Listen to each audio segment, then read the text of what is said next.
kenapa lu harus find your purpose? Kalau lagi nggak kerja gimana? Aku hancur terakhir kalau lagi nggak kerja. Menurut Cici purpose itu dicari atau ditentukan? Tujuan hidup lu apa? Nggak ada artinya semuanya. Nih, orang mati. Kenapa kita don't feel bothered? Lu pernah nggak sih? If life is always easy for you, then iya, menurut aku Tapi bukannya life is easy. without hunger, how can you feel full? Tapi oke, balik ya, tadi kan pertama kali menemukan kayak feeling berguna itu kan karena life tuh easy kan, comfortable kan. Tapi kan terakhir aku choose untuk tidak nyaman dulu. Iya kan, sementara waktu. Cus udah nyaman kan, berarti kan life itu lu buat nih iniannya Aku paksa untuk tidak nyaman. paksa untuk tidak nyaman kan, abis itu lu melalui bangun pressure sampai titik nyaman, sekarang jadi atlet nih. Ya kan? So my question is sekarang gini loh, kalau itu semua based on feeling tadi lu bilang gua harus cari feeling uncomfortable biar gua harus cari feeling. Ini distraction gak sih, Bray? Karena Is it a distraction only? menurut aku is only a distraction when I know what my purpose is. Aku udah punya conviction di situ dan I do other things yang contradict the purpose. Cuman sekarang fase hidup aku adalah lagi defining that purpose apa. So I think trying out new things and being great at it is a form of me finding my purpose. Jadi sekarang ini lu lagi in the journey of finding what is your real purpose sebenarnya. Finding ya? what I want in life, exactly. Tapi kan orang lihatnya kayaknya lu udah tahu purpose lu apa ya. Semua orang ngira begitu kan. Lu udah tahu lu bikin bisnis, lu udah tahu lu ini. Enggak juga gitu. Gas gampang itu. Enggak, jadi lu kapan lu realize kalau ternyata lu belum punya purpose? Nah, awalnya aku taruh identitas aku di aktivitas, which is bekerja, businessman. Jadi aku dulu kayak, purpose gue kerja kayak orang gila. Cuma satu sisi dipikir-pikir, itu tadi balik lagi, miskin banget ya aku taruh identitas aku di aktivitas yang atau material yang comes and go. Kalau lagi nggak kerja gimana? Aku hancur terakhir kalau lagi nggak kerja. Kalau duitnya lagi nggak sebaik itu gimana? Aku hancur terakhir. Cuman aku jadi miskin banget dong kalau taruh purpose aku di hal seperti itu. Nah, makanya now I take a step back. Okay, that's not my purpose. I wanna redefine my purpose yang lebih meaningful dan lebih rich. Jadi sekarang belum ketemu jujur. Proses. Wow. Menarik kan? Menarik. Karena gue juga sampai sekarang nggak tahu purpose. Masa sih? So what's your purpose? Don't know? Tahu, just being a human aja kali ya gue sih. Oh, I have one good question. Let's say you live alone sekarang, you don't have any daughter, why you do what you do? Bakal lakuin kayak yang kayak sekarang nggak? Iya. Nah, tapi tadi you bilang you lakuin kerja kayak sekarang, lumayan ekstrim, Bukan kerja, cari duit untuk anak. Iya. Tapi kalau sekarang anaknya kita put kerja. aside, buat apa? Buat masih ngelakuin ini. Tapi mungkin duitnya funnelnya nggak ke anak lagi. Ke? Ya diri sendiri kah, ke maybe ke lebih earlier bikin foundation lah atau apa, gue nggak tahu juga sih. Kalau Tapi sekarang what you aku do, what you do now? bukan salah lagi sih. Pertama gini, So it's passion. Dan doing something based on passion is important or no? gue gak mau bilang passion ya, gue takut nih kalau gue bilang passion ya nanti semua orang tuh kayak gue harus menjalani hidup gue Sesuai passion, makanya itu gue passion pertanyaan. itu kan kayak gitu. Sebenarnya bukan passion, tapi passion itu pun akhirnya gue temukan bukan dalam besarannya gitu, tapi bukan dari dalam kecilannya, tapi passion itu gue temukan dalam besarannya. Jadi misalnya gue kerja bisnis gue kan sekarang main bisnisnya tuh yang KOL platform. So in the specifically gue KOL platform itu membangun teknologinya, membangun network of creators dan network of brand atau marketers yang doing influencer campaign kan. Itu passion gue bukan sih sebenarnya kalau ditanya kayak gitu ya. Mungkin gue bisa jawabnya enggak. Karena pusing, kayak gue tuh nggak terlalu suka sebenarnya nge-crafting all this strategy influence. Gue nggak suka di situ. Tapi kenapa gue lakuin itu? Karena ya ketika gue nge-crafting itu gue menemukan di dalam situ tuh ada yang gue suka, yaitu adalah dealing with people. Oh, you love to dealing with people. Gitu. Bukan dealing with people, sorry ya, bukan love with people. Tapi analyze people and human gitu. Behavior, persona itu gue suka gitu. Jadi kayak misalnya gue liat KOL brand ini cocoknya sama KOL ini, gue suka tuh bagian itu. So I'm really passionate about that one. Tapi gue suruh crafting strateginya, no, that's not my passion at all gitu. Gue kadang-kadang suruh crafting tuh kayak gitu. So in order to do your passion, harus ada umbrellanya which is not your passion. Ya juga, tapi kan kadang-kadang life kan ngasih lu sesuatu yang lu nggak bisa tebak kan. Mostly, of course. So that's why we are always finding our purpose. Tapi kayak akhirnya gue menemukan passion gue dalam apa yang life throws at me gitu loh. Tapi are you fine? Like sekarang Cici umur berapa? Nggak boleh sebut. Nama berapa? Rahasia umum. Tadi 36. Nah, jadi 36 tahun belum pernah ketemu purpose-nya. Do you think that's a problem? Dan you masih kayak chasing something in life? Kenapa lu harus find your purpose? Oke, pertama kenapa lu harus find your purpose? Tanya dulu. Nah, ini menarik karena menurut aku once you know your purpose, then your whole life, your focus, waktu, tenaga, you bakal channel untuk lakukan purpose itu to make that purpose happen kan. Pertama purpose tuh satu apa dua banyak? Could be multiple sih sebenarnya. Oh ya udah, kalau bisa multiple mungkin gue udah find beberapa purpose gue. Tapi kalau secara besarannya ya, maksudnya cuma satu untuk semuanya. Menurut gue tuh nggak apply kayak gitu ya, karena kan kita grow. As we grow, our purpose change berarti. Tapi kalau misalnya lo mau besarin satu ya. As we grow, our purpose change. Iya. Misal. Kayak kalau menurut kayak purpose tuh definisinya banyak ya gitu. Kalau misalnya gue nih, misalnya purpose gue in work gue apa sekarang? Ya building my business to grow to a certain number of dollars kan. Itu bisa dibilang purpose gak? Apa vision? Nggak tahu. Iya, akhirnya ambigu kan bahasa-bahasanya. Ambigu kan gitu. Jadi makanya sebenarnya kalau mau ditarik besarannya apa? Intinya itu be human. Purpose gue adalah ya as much as I can ya being a human gitu. Tapi kan life purpose determines how you live life throughout. Menurut gue kalau determine how to live life itu bukan life purpose tapi Bukan ya? Ya principle of. Tapi you udah tahu share prinsip hidup you apa aja? Oh ya, Misal. honesty, misalnya itu, integrity, reputation itu menjadi shape on how you make a decision gitu kan. How you live your life. Tapi kalau purpose itu mungkin lebih ke apa ya namanya? Bukan purpose ya, lebih ke North Star kali ya maksudnya ya. Kayak tujuan. Nah, itu beda-beda. Misalnya dalam gue membangun bisnis, North Star-nya apa? Nah, itu baru tuh yang tadi lu bilang. Kalau misalnya ada distraction ini akan jadi distraction kalau itu nggak serve. Bener. Gitu. Tapi Cici proaktif searching for that atau you Nggak. just let it flow Nggak. and it finds its way? Nggak bisa.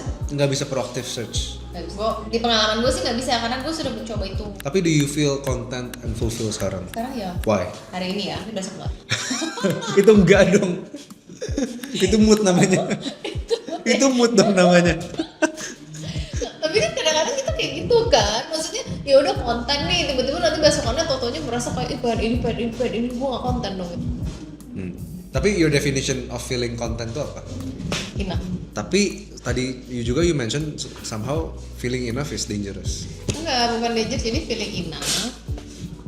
Mungkin lebih kayak gini, lu berjalan itu making a decision atau mengejar sesuatu jangan from a place of not enough. Oke. Karena kalau kayak gitu lo akan berusaha untuk fulfill gak kecukupan itu kan gitu. Tapi kalau lu udah baseline-nya udah feeling enough, jadinya lo lebih bisa bijak aja. Kayak misalnya lo mau investasi atau trading, kalau lu coba batasin kayak oh ya udah gue enough nih, gue udah enough, gue satu hari mau untung 100.000 aja. Akhirnya kan gak greedy kayak oh gue mau 1 juta nih, gue mau ini terus tiba-tiba lo masukin semua duit lo gitu kan. Itu sih maksud gue enaknya kayak gitu. Sama apply sama bisnis juga gitu. Okay. So if you lose everything you have now in terms of material, duit, place to stay, car, fasilitas, kerjaan, bisnis, then you start from ground zero even with your daughter, empot-empotan, how would you feel? Kalau friend, gue pikir apa triknya? Oh, bukan. Kalau friend of course, cuman how would you feel kayak saat semua material dunia diambil? Ya pastinya gue bakal merasa stres dulu. Can you still be happy? Gak bisa langsung lah, gak bisa instan. Like afterwards? Harus bisa. Ya kan that's part of being human gak sih? Kayak mau gak mau harus. Tapi I don't think when you being happy ya Bray, I don't think being happy terus today content itu selesai dalam 1 hari. Mungkin dalam berapa hari ke depan lagi, berapa bulan ke depan gue akan mulai ngerasain kayak gitu. Gak happy lagi, gak konten lagi gitu. Dan the other question misalnya if your platform di 2026 tiba-tiba boom banget dipakai worldwide, almost all KOLs pakai, almost all giant brands pakai, you become this mega rich company instant. Does that make you much happier atau kayak beda dikit? Joyful ya, happier ya, pastilah. Kenapa enggak? Misalnya growth company-nya 100 kali lipat, will your happiness juga kayak 100 kali lipat gitu? Gimana measure happiness ya? 100 kali lipat. I mean like seberapa pengaruh indikator dan faktor bisnis yang you lagi building ini ke your happiness? Oh, mengaruh. You taruh identitas you. Enggak, kalau sampai identitas. You taruh arti happiness you nggak di skala bisnis you. Kadang banyak orang juga jalanin bisnisnya mau lagi ups and downs, tapi karena dia love doing what they do di bisnisnya, happiness levelnya kurang lebih sama. Tapi banyak orang justru taruh happinessnya di scale bisnisnya, not at what they do from the business. Ngerti nggak ke arahnya kemana? Kayak ngerti. Menurut gue iya sih. Maksudnya nggak bisa kita pungkiri kalau misalnya bisnis kita grow, kita makin besar, pasti kita makan happy. Tapi happy-nya nggak last. Itu maksudnya. Kayak when you feel the happiness, ya udah itu momentum aja, momentary happiness aja gitu loh. Nah, abis itu pasti akan next lagi. Sama kayak tadi gue bilang, feeling enough itu nggak bisa setelah lu dapet feeling enough, and then you can stay enough forever. You have to work for it juga untuk menjaga enough lu, untuk menjaga happiness lu itu. Di mentalnya lu harus self talk terus gitu ya, menurut gue gitu ya. Jadi lebih setuju mana orang yang misalnya gaji 20 juta per bulan, punya istri, punya anak yang loving banget, harmonis, hidupnya setiap hari kecukupan, income-nya stabil, save up-nya sedikit, tapi hidup dari sampai dia dipanggil, dia live-nya rasa enough terus, happy jalanin hidupnya sehari-hari. Tapi udah gitu-gitu aja gitu. Dia nggak tinggal banyak buat anaknya, tapi dia lakukan tanggung jawabnya dan ya, bisa bikin keluarganya happy lah. Atau orang yang lewatin sacrifice waktu sama keluarga, lewatin banyak jatuh bangun, bisnisnya sampai ratusan miliar, hancur lagi, ratusan miliar lagi, bangun kerja, tidur kerja, bangun kerja, tidur kerja, sampai akhirnya dia titik sukses di hidupnya saat dia tua nanti baru dia mau enjoy. Kan gitu kan, banyak orang mikir gue kerja mati-matian sampai gue umur 50 sampai gue 10 triliun baru gue bisa enjoy money-nya. Menurut Cici gue milih yang mana? Iya, mandangnya. Kalau bener yang mana nggak bisa ngomong ya. Milih. Tapi kalau milih yang mana, yang kedua. Why? Mungkin karena gue tipe orang yang nggak suka sama rutinitas. Sama yang gue memang dari dulunya secara internally aja selalu pengen looking for something new, selalu pengen looking for something else gitu, kayak pengen explore, pengen apa gitu. Jadi when you have that kind of traits ya, gue bilang mungkin ya traits gue kan salah satunya kayak gitu. Jadi pas gue punya itu, ya pastinya hidup gue nggak akan sestabil orang yang nggak punya traits itu lah. Nah iya, cuman comes with the risk juga, it comes with the negative things juga. Dulu namanya ambisi anak muda dan pas pertama kali gue cicipin uang, my answer was 2 kan. Dan I see a lot of people yang hidupnya satu nih, kayak rumahnya nggak gede-gede amat tapi nyaman. Istrinya bukan yang supermodel tapi kayak compliments dia banget. Dia hidupin setiap harinya, dia lakuin apa yang dia suka dan dia happy banget. Dia masih punya banyak waktu yang lain. Meanwhile aku lihat kayak, umur aku setengahnya nih, duit aku berkali-kali lipat lebih banyak. Teman aku dari pagi ke pagi kerja nggak enjoy interest masa muda aku. Terus aku lihat kayak, ternyata orang kayak gini tuh kaya juga ya. Dan aku realize kayak banyak orang kaya miskin banget yang mereka punya cuma banyak uang. Terus kamu pilih yang mana? Nah itu aku jujur sulit sih. Karena aku sama kayak Cici sebenarnya. Cuma satu sisi aku juga lihat kayak orang yang hidupnya stabil-stabil, dia choose to be happy, ya udah. Iya, makanya sebenarnya kan balik ke preference gak sih? Kayak ya udah mungkin memang orang yang seperti itu lebih suka hidup seperti itu, dia lebih happy kayak gitu. Tapi mungkin orang yang kayak kita nggak bisa. Mungkin kalau orang kayak kita dikasih kondisi seperti aku burn out jadinya. Burn out, iya itu jadinya kayak jadi stres, jadi kayak aduh gue mau get out dari sini. Kayak workload yang terlalu sedikit bikin aku burn out instead of workload yang kebanyakan. Iya itu dia. Makanya jadi maksudku nggak ada yang benar, nggak ada yang salah. Itu balik lagi ke traits hidup lu seperti apa, traits diri lu tuh seperti apa. Makanya sebenarnya menurut gue Tuhan itu nggak pernah ngasih lu identity atau ngasih lu traits, tapi situasinya tuh nggak mendukung gitu. Misal? Jadi kenapa gue punya traits ini? Ya ternyata jalan hidup gue memang mengharuskan gue punya traits itu gitu loh. Jadi kayak lu nggak pernah ditaruh di situasi yang lu gak akan bisa handle itu salah satunya kayak gitu. Make sense. Iya kan, karena coba kalau orang kayak gue ditaruh di satu posisi yang rutin-rutin gitu, pasti keluar dari situ, pasti cabut, pasti nggak mau gitu.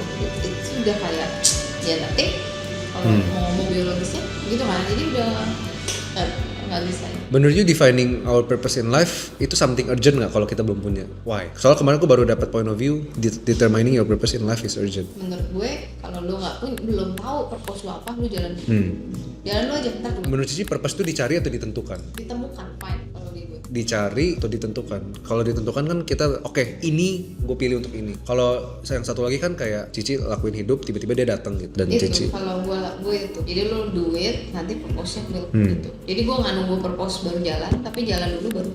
Mungkin karena waktu itu gue pernah di fase 17 tahun, 16 tahun, 17 tahun lah ya, itu ya finding purpose of life, tujuan hidup. Dulu tuh nggak tren banget pas zaman gue. Iya, tujuan hidup lu apa? Gue kayak nggak tahu gitu kan. Terus gue suka ngiri gitu sama orang-orang yang saya pernah pemain basket, pemusik itu kayak udah punya tujuan hidupnya kan, Iya. jadi kayak gitu kan. Nah makanya kayak gue kayak apa sih tujuan hidup gue gitu, nggak tahu. Nah gue sempet kayak merasa krisis gitu, kayak gue gak punya tujuan hidup, gue harus hidup.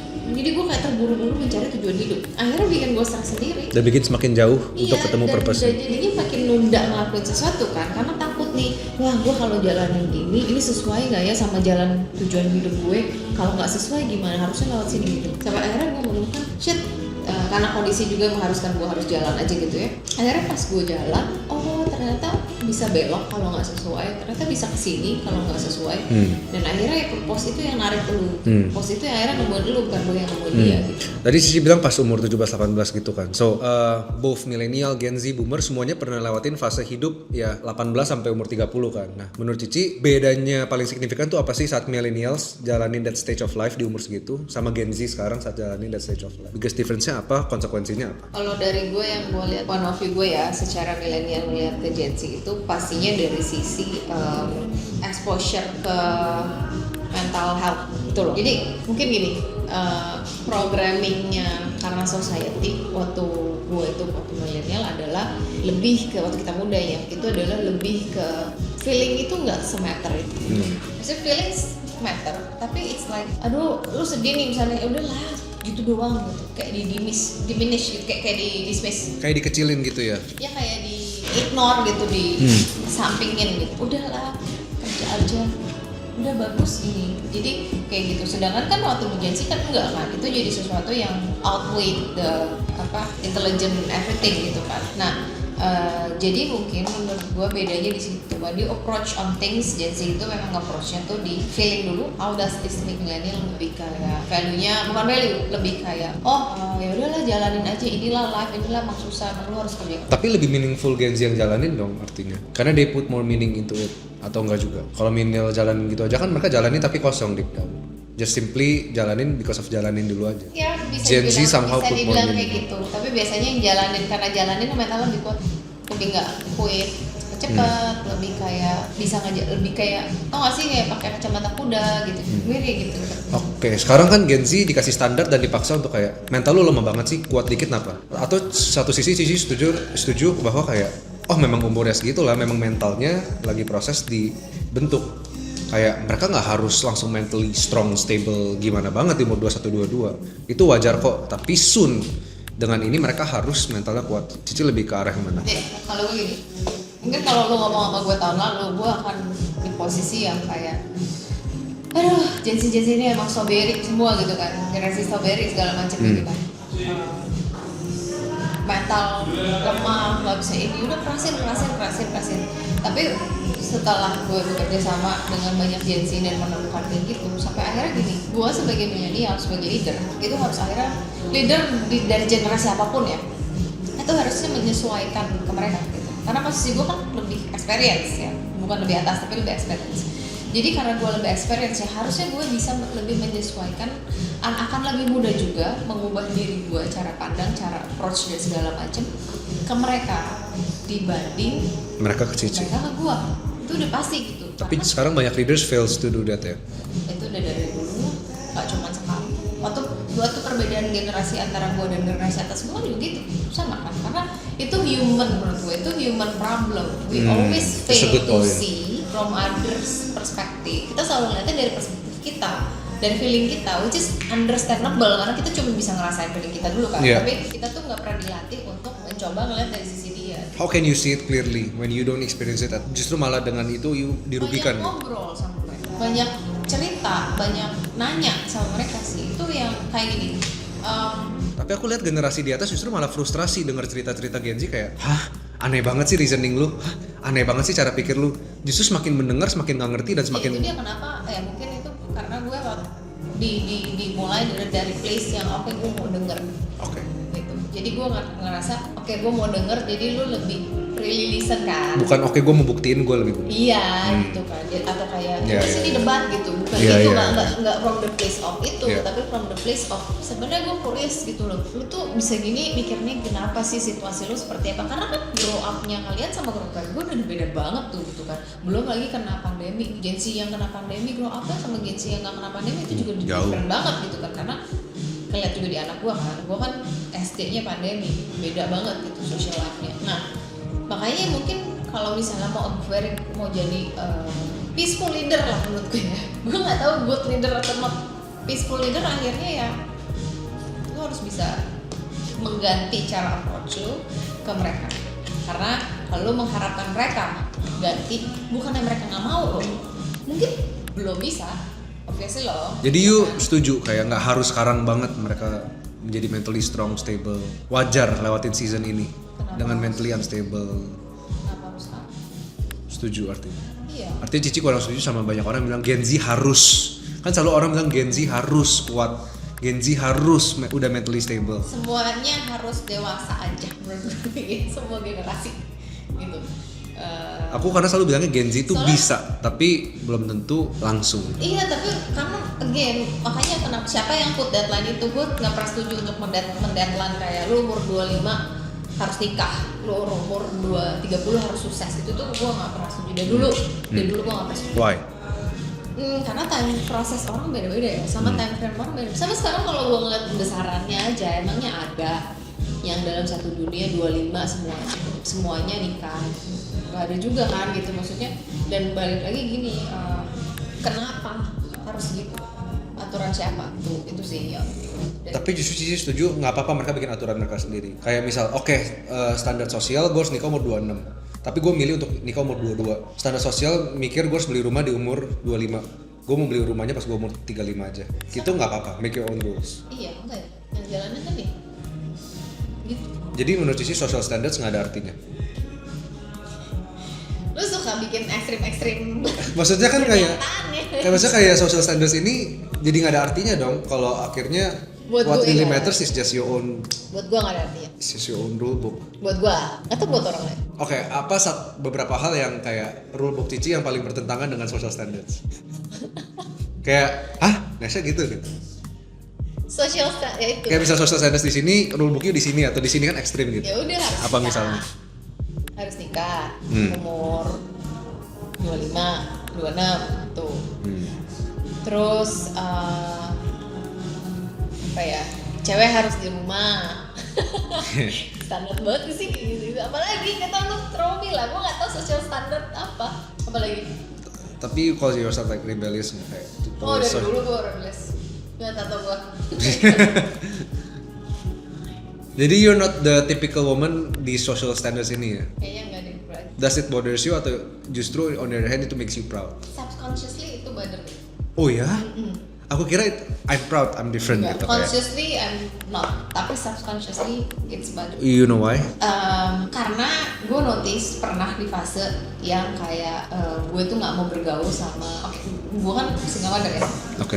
gue nggak mau bergaul sama, nggak mau terlalu deket, atau nggak mau bergaul sama ibu-ibu sekolah gitu. Oke. Karena gue agak males gitu kalau misalnya gue harus menjawab pertanyaan soal bokapnya anak gue atau gimana. Jadi gue ada gitunya ternyata gitu. Padahal confidently kan kayak I don't care gitu. You don't Tapi care. ternyata subconscious itu kan Actually you do care deep down. I do care dan mengendalikan gue gitu kan sebenarnya. Akhirnya gue sampai memutuskan untuk menjaga jarak gitu kan. Padahal Gara-gara itu. iya, gara-gara itu. Terus gue waktu itu realize gitu. Kalau ternyata it's bother me gitu. Ketika gue pikir, gue juga suka renung-renungan gitu kan.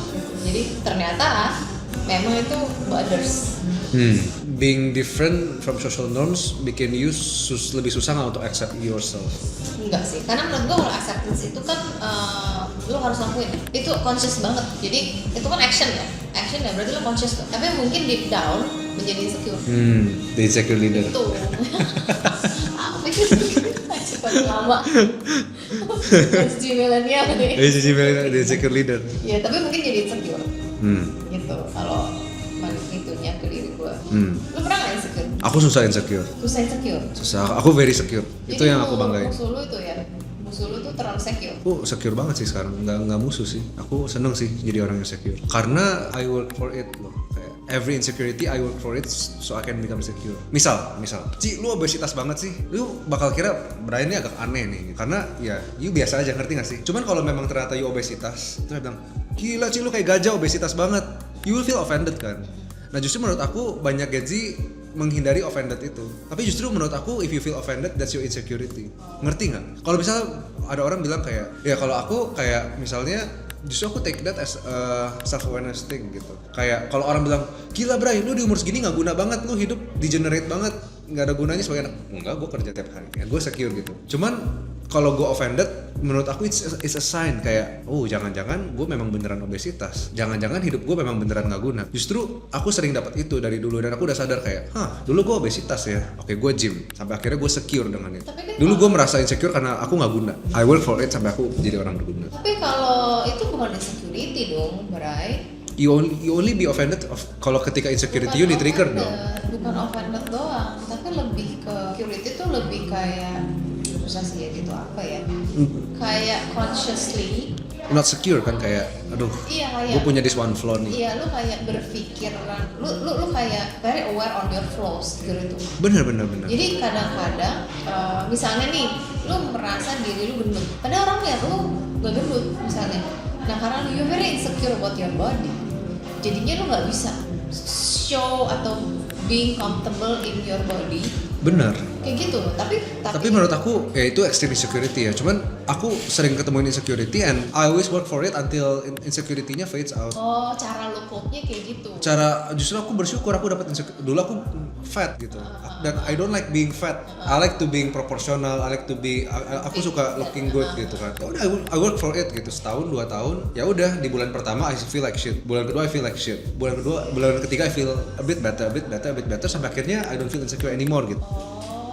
Jadi I use that insecurity as a point of self awareness untuk aku kerjain itu gitu. Oh sebenarnya malah jadi insecurity itu lu take actionnya adalah untuk menghilangkan itu, ya nggak? Iya, banyak orang feel insecure dan mereka kayak hidup dalam situ kayak morning, I'm fat, you are fat gitu, you are fat gitu.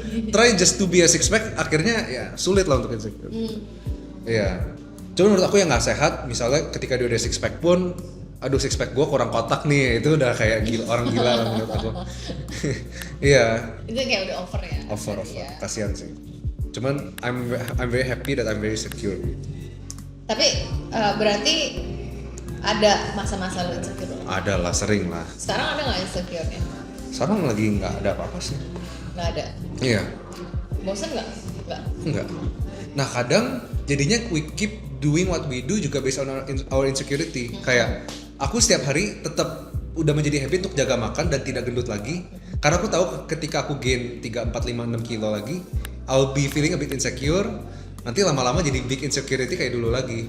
Jadinya to maintain is a form of me kayak jauh-jauh dari insecurity aku. Karena aku tahu misalnya being fat triggers my insecurity. Dan I do every day untuk nggak jadi insecure lagi. Karena actually artinya every day I'm working on my insecurity dong. Tapi stres nggak sih kalau everyday working on your insecurity? Jadi habit. Oh, jadi. I'd rather live seperti ini, mengerjakan sesuatu yang menjauhkan aku dari insecurity aku, membawa aku menjadi brain yang lebih baik daripada tidak mengerjakannya dan hidup dalam insecurity. Itu shit banget gitu kan. Karena banyak Gen Z gitu. Aku fat. You are fat. You don't work for it gitu. Aduh. Cuma janji lah milenial. Aduh, I'm stupid. Aku juga di kerjaan aku gini-gini aja ya. I'm stupid. You are stupid. You don't work for it gitu. You just live in that morning pathetic victim gitu loh. Iya. Itu penyakitnya lah. Banyak nggak karyawan kayak gitu di presiden? Ada nggak? Hopefully maksudnya secure ya. Hopefully secure. Karena you are what you attract. Semoga pada secure lah.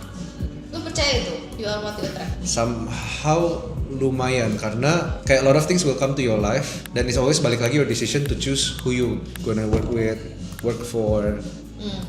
Akhirnya kan it's called discernment kan. So somehow yes, when you know your standards, you know who you are, you know who you wanna be with that standards and clarity, jadinya akhirnya ke filter sendiri. Dan filter juga diri lu sendiri kan. Benar. Subconsciously gitu kan, karena lu udah benar. Subconsciously lu tanamin gue maunya gini, gue orangnya kayak gini, akhirnya yang align sama lu doang yang akan bisa. Menurut aku that only works ketika orangnya punya identity and clarity, standards, boundaries. Nah, clarity, kayaknya banyak nih anak muda yang nggak punya clarity. Gimana lu achieve kan? Being curious aja all the time. Being curious all the time, akhirnya always justru itu kayak always trying to find and put meaning to something. Kayak aku bakal rasa gelisah ketika I'm doing something without meaning dan lain-lain. Karena banyak clarity, tapi kan clarity itu kayak knowing apa yang gue lakuin sekarang. Meaning kan, that's called meaning. Oh, that's called meaning. Menurut aku iya, menurut aku that's called meaning. Karena aku dapat a good insight juga in this life, gak ada artinya semuanya.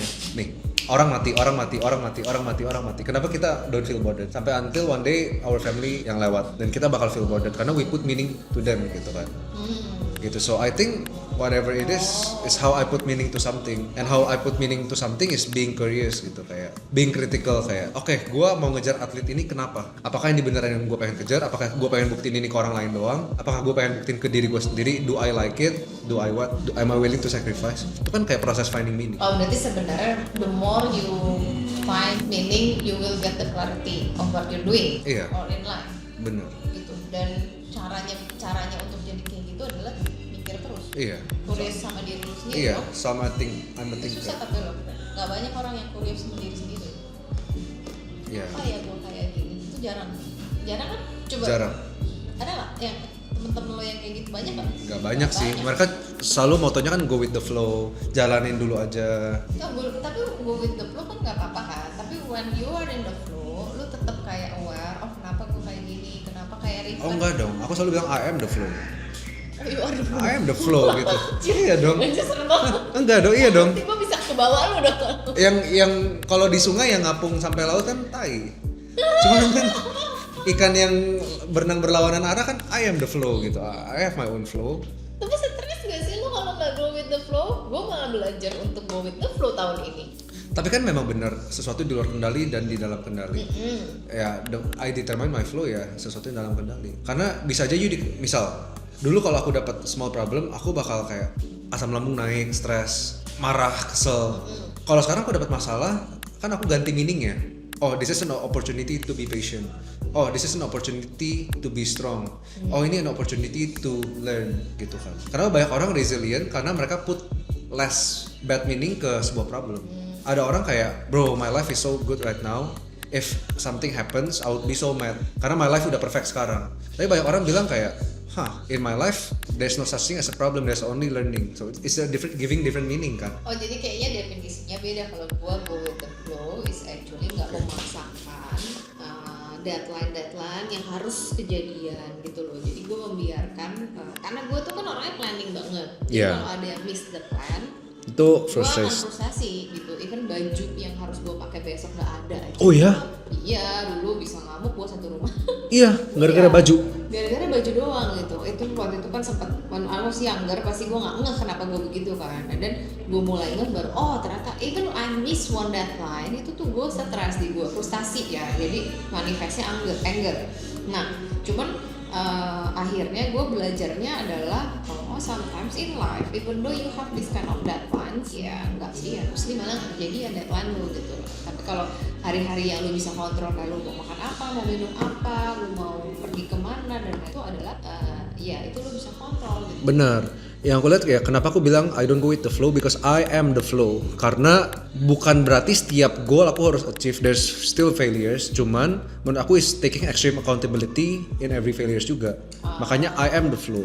Ya, jadi, There's a mistake, there's a failed thing. Tapi I take extreme accountability ke this is an opportunity for me to learn. tapi kalau itu di luar kontrol lu fail karena sesuatu yang lu gak juga harus accept it kan. Betul, acceptance Itu, is important. Yang itu jadi kayak for me go with the flow itu adalah kalau misalnya ada hal yang memang di luar gue dan itu miss ya gue stop on blaming on myself too much gitu. Bener, tapi kenapa you're still the flow, bukan going with the flow adalah karena when things doesn't happen, kenapa you are the flow? Karena there's still always options untuk respond kayak gimana kan. If you still saying I am the flow, ada sesuatu hal yang di luar kendali terjadi yang you don't like it, tapi karena you are the flow, you bisa pilih mau responnya gimana. Lebih ke situ sih aku mikir. Oh ya definisinya beda. Definisinya Flow-nya beda. buat gue tuh si life-nya ini, river-nya ini, bukan kayak plan-nya. Oke.